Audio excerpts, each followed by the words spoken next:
Então quer dizer que você está estudando para NCLEX, está resolvendo as questões de prioritization e está sentindo dificuldade de resolver essas questões? Isso aconteceu comigo e nesse vídeo eu vou te apresentar 4 estratégias que podem te ajudar muito a resolver essas questões de prioritization. Então fica aqui comigo nesse vídeo que você vai gostar.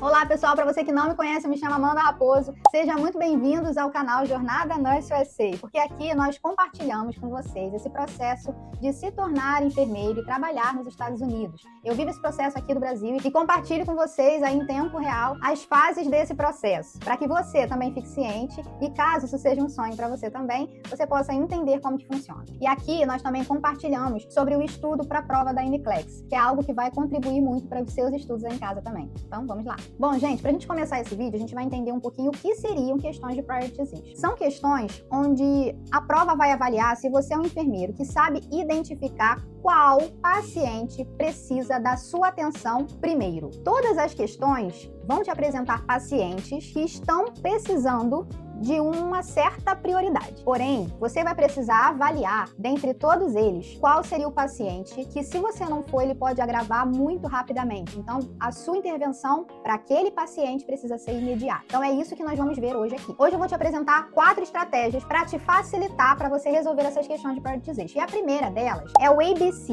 onde o A significa Airway, Breathing e Circulation. Pacientes que são Airway são pacientes que estão com alguma obstrução de vias aéreas. Esses pacientes são pacientes número 1, prioridade máxima. Os pacientes de breathing são os pacientes que estão apresentando alterações na sua frequência respiratória. E o circulation são pacientes que estão apresentando alterações pressóricas ou sangramento, por exemplo. Vamos ver rapidamente alguns exemplos. Airway, paciente que está com vias aéreas obstruídas e apresenta stridor, que seria o nosso estridor. Ele também pode ser um paciente que está drooling, que a gente chama de, vulgarmente falando, um paciente que está babando. Esse paciente, provavelmente, ele está apresentando um quadro de choking, que seria o nosso sufocando. Então, esse paciente é a nossa prioridade máxima. Breathing. O paciente está apresentando a sua frequência respiratória alterada no monitor, ou seja, ele está com algum comprometimento na sua troca gasosa, a sua saturação está prejudicada, abaixo de 90, e eu trouxe esse abaixo de 90 pelo Soundings. Porém, geralmente nos bancos de questões e até na prova, o número vai vir sempre 89, 88, porque a prova, ela quer te dar números onde você não tenha dúvida, você vai olhar e você vai falar, bom, esse número está fora da normalidade. Exemplo de um paciente circulation é um paciente que ele é um pós-operatório e ele está com sangramento ativo. Esse paciente pode chocar, então qualquer sinal de choque, pressão alterada, um paciente hipotenso, então você vai olhar para esse paciente como prioridade C, caso não exista prioridade A ou B na questão, ok? Gente, por que o ABC ele vem como primeira estratégia nas questões? Não é por acaso. Se o paciente não está respirando, isso tem que ser a nossa prioridade máxima. Então, se ele está com alguma obstrução, não está tendo a troca, ou ele está apresentando alguma dificuldade de respirar e a sua troca gasosa também está prejudicada, ou esse paciente não está circulando também o sangue dele e com isso ele pode evoluir para uma hipóxia. Enfim, esse quadro de prioridade do ABC, ele precisa ser a nossa primeira estratégia. E agora a gente vai conhecer a nossa segunda estratégia. Hierarquia de Maslow. Gente, essa hierarquia, ela conta ali com ela é conhecida como a pirâmide de Maslow e ela afirma que o comportamento humano, ele tem ali a necessidade, ele é impulsionado a resolver as necessidades fisiológicas. E ali num nível hierárquico, numa pirâmide da base ao topo, existem 5 níveis divididos nessa pirâmide, onde a nossa base vai ser necessidades fisiológicas. E nós vamos trabalhar em cima disso, dessa base da pirâmide de Maslow. Nós precisamos avaliar os pacientes que têm necessidades fisiológicas primeiro, dentre as outras necessidades dessa pirâmide. Vamos ver um exemplo de um paciente que está com ansiedade, um paciente que está apresentando dor e um outro paciente que não está urinando. Então, essa necessidade fisiológica de urinar, ela precisa vir primeiro do que os outros pacientes. Terceira estratégia que você pode usar para resolver questões de prioritization.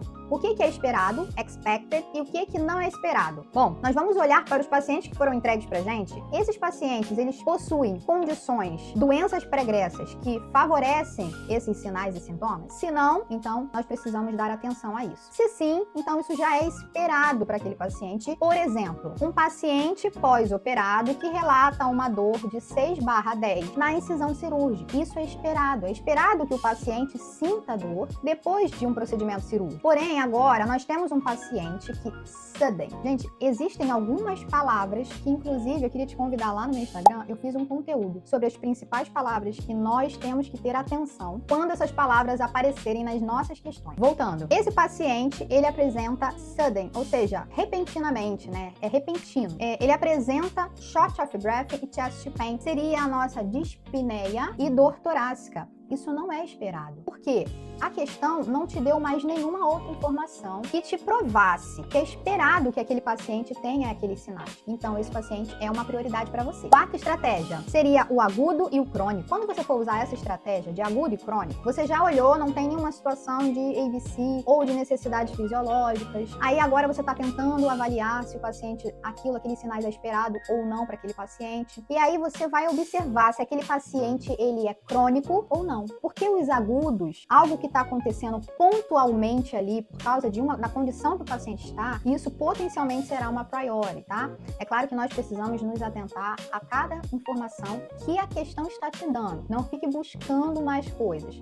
Volte o seu olhar para as informações que a questão está te dando. Vamos supor que existem 2 pacientes para essa situação de agudo ou crônico. Vai ser o nosso exemplo agora. O paciente, ele está saturando abaixo de 90 e o outro paciente satura abaixo de 90, mas esse paciente é um DPOC. O nosso COPD para NCLEX. Esse COPD, ele é um paciente que tem uma doença obstrutiva crônica, pulmonar, né? Então, saturar mais baixo para esse paciente é esperado porque ele é crônico. Agora, para o outro paciente, não. Então, provavelmente, ele está tendo algo agudo. Está tendo ali a nossa prioridade do breathing, que ele está com a saturação mais baixa. Então, isso é uma atenção porque o paciente não é um paciente crônico. Então, essa seria aí a nossa quarta estratégia. Um ponto de atenção que eu gostaria de trazer para vocês são os desastres. Que em situações habituais, onde o enfermeiro está assumindo um plantão, que existem aqueles pacientes, e qual daqueles pacientes eu devo dar a prioridade? Onde eu já estou na minha unidade, preciso cuidar dos pacientes, qual precisa de mais atenção, qual seria a minha priority? Isso são questões habituais. Porém, vão existir questões de desastres. E aí, o cenário muda um pouco. Por quê? Em situações habituais, você vai atender primeiro o paciente mais grave, o paciente que precisa de mais atenção, porque se você não for imediatamente, esse paciente pode piorar. Você vai atender primeiro o paciente que tem mais chances de vida, não necessariamente o mais grave. Então, esse ponto de atenção que eu queria trazer para vocês, eu não vou me aprofundar nessa parte de desastres, mas se você está com essa dificuldade, me deixa saber aqui nos comentários, gente, porque aí eu posso criar algum vídeo, conteúdo para você também, tá bom? E agora vamos para o nosso resumão rapidinho, para você anotar aí no seu post-it, colar na sua parede, que vai te ajudar a responder as suas questões de prioritization. Vamos lá. Primeira estratégia, ABC, sendo que o A de RA seria a nossa obstrução de vias aéreas, a nossa prioridade máxima. E ela vem primeiro justamente porque se o paciente não respira, o risco dele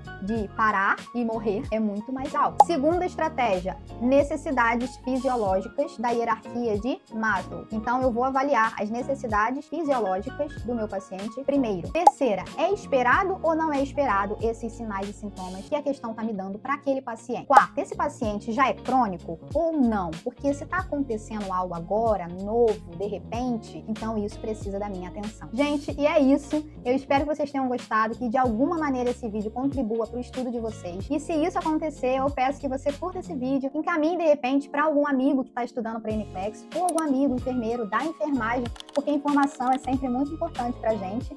E olha, se você já é inscrito nesse canal, eu queria deixar aqui o meu muito obrigado. Nós estamos chegando aos nossos 300 inscritos e pra gente isso é realmente muito bom, muito legal. Mas se você não é inscrito, gente, eu queria te pedir para se inscrever no nosso canal, gente, porque quando há essas interações no vídeo, o YouTube entende que é um vídeo relevante e ele começa a entregar para mais pessoas que gostam desse tipo de conteúdo. E eu queria te pedir, porque isso vai ajudar as pessoas a receberem o conteúdo e você também ajuda o nosso canal a crescer. Gente, então espero que vocês tenham gostado desse vídeo. Até o próximo vídeo. Tchau!